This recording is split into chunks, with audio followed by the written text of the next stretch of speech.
ती कहबी जे मो 50,000 लीड भावुली मो पाइक भाई मैंने यही माटीर सब गौरव माटी रे 30 कहीं कहले मुझे कथा भी कौन पे तुम 30 कहले 50,000 कार्तिक पांडियन सर को प्रथम धन्यवाद देवी कथा दे कथा रखिंट ये आम मैंने जो दिन टिकेट डिक्लेरेसन होता राजेंद्र कुमार साहू को खोर्धा निर्वाचन मंडल में विधायक भाव में एमपी कैंडिडेट मनमथ राउतर को देते से दिन कथा रखी आमे मैंने निमंत्रित करूँ टांगी ब्लॉक को आसवाई जाओ एत शीघ्र आसिक पहुँची पारे आम आनंदर और जनसमुद्र को देखिले आमर आज अनुभव लगुच आम जोड़ी संख्यार अलरेडी जीति सारीचु केवल मतदान दिन टी अपेक्षा करूँ निश्चित भाव में खोर्धा निर्वाचन मंडल में विपुल परिमाण में लोक मैंने जनसमर्थन दे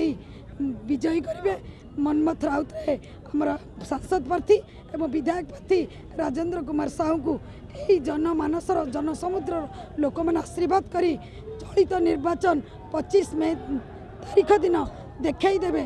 टांगी ब्लॉक किभली भाव लोक मैंने शंख चिन्ह को भल पाती माननीय मुख्यमंत्री नवीन पट्टनायक को भल पाती षष्ठ थर पर माननीय मुख्यमंत्री भाव में आम खोर्धा निर्वाचन मंडली नुहे ऑल ओडिशा सारा ओडिशा जाक चाह बस आम मुख्यमंत्री प्रिय मुख्यमंत्री जनमानसर मुख्यमंत्री आम मान साथी रे साथी होई समाजर विकास धारा आगे ने तेणु बहुत खुशी लगुच आपण मैंने देखुवे मिशन शक्तिर माँ मानकर जो नारा से नारू आम अनुभव करूँ आम निश्चित भाव में 147 सीट्रु 120 रु 122 सीट निश्चित भाव में विजय लाभ करूँ एवं आम मैंने सरकार गढ़ी आम मुख्यमंत्री को षष्ठ थर पर मुख्यमंत्री भाव में देखू यही जगन्नाथ पाखे कामना करुँ। डिया ग्राम पंचायत सरपंच प्रशांत कुमार बेहेरा आपण मैंने जानी एथर को मिसई षष्ठ थर पर आमर मान्यवर प्रिय मुख्यमंत्री श्रीजुक्त नवीन पट्टनायक ओडिशा सरकार गढ़ा जाउछंती तेणु आम ओडिशावासी सबु बेले से जगतरनाथ जगन्नाथ पाखे एतिकी प्रार्थना करुचु से सेमती सुचिंताधारा रखी आम ओडिशावासींकर सेवारे नियोजित थांतु आ निश्चित भाव में कहीं मान्यवर मुख्यमंत्री जो सब योजना करिसेंती प्रथम थर आसन रे आसिला ठारू आम ओडिशावासी सेवारे जो नियोजित रही प्रत्येक परिवार आखि बुझे आखि खोलिले जो परिवारटी पड़ो निश्चित आम राज्य सरकार माननीय मुख्यमंत्री योजना निश्चित घरे घरे पहुँची तेणु मु अशेष अशेष धन्यवाद दूची प्रभु जगतरनाथ जगन्नाथ सेतिकी कृपा करि थांतु षष्ठ थर मुख्यमंत्री भावे आमे निश्चित आनिकी देखैबू एटा टांगी ब्लॉक खोर्धागढ़ लाल माटी ये निश्चित भाव में आमे करी देखैबू जे बिजु जनता दलर सरकार ओडिशा रे ही गढ़ा जीव एवं माननीय मुख्यमंत्री जो नारी मानकू सशक्त करिसेंती जो आमर अर्थर वृद्धि करिसेंती वर्तमान अर्थनीतिर निश्चित भाव में आपण मैंने चिंता करूँ विभिन्न प्रकार नाराबाजी करुँच विरोधी मैंने तथापि किसी खातिर नाई सेतिकी प्रभु जगतरनाथ जगन्नाथ सेतिकी करुणा करिथांतु कहीं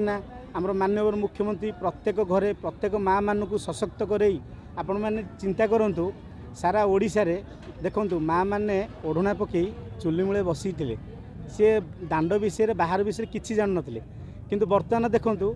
माँ मैंने सबुबले सचेत होई वर्तमान निज रोजगार मेटाउछंती आउ कहा डिपेंडेंट होना तेणु निश्चित से माननीय मुख्यमंत्री आम तरफ एवं आम अंचलवासी तरफ टांगी ब्लॉक तरफ खोर्धा निर्वाचन मंडल तरफ विजयर बाना उड़ब जय जगन्नाथ जय नवीन नवीन पट्टनायक नवीन पट्टनायक नवीन पट्टनायक राजा भाई BK Pandian sir BK Pandian sir BK Pande sir बहुत खुशी अच्छु आम घर कोण पशि रही आम बाहर दुनिया किसी देखी नथिलु स्वामी मानकर अधीनस्थ हो रही से हाथ को चाहूँ से 5 पैसा देवे आम खर्च करूँ से आमको से बाहर कर आम निज गोटे आमको छिड़ा कर ग्रुप को आमको लोन दौरान बिना सुधे दौरान आमको विभिन्न दल गोटे करें विभिन्न प्रकार कम कर 5 पैसा पाइबा आम पिलांर खर्च तुले पार्छु से नवीन बाबू बहुत बहुत धन्यवाद दूँ आशीर्वाद करेंगे निश्चित भाव में ଆମକୁ ଯିଏ ଯେତେ ଲୋଭ ଦେଖିଲେ ବି ଆମେ କାହା କଥା ନ ଶୁଣିକି ଆମେ ପାନିଆନ୍ ସାର୍ ଆଉ ଆମ ନବୀନ ବାବୁଙ୍କୁ ଆମେ ନିଶ୍ଚିତ ଶଙ୍ଖ ଚିହ୍ନରେ ଭୋଟ୍ ଦେଇକି ତାଙ୍କୁ ଜୟଯୁକ୍ତ କରିବୁ।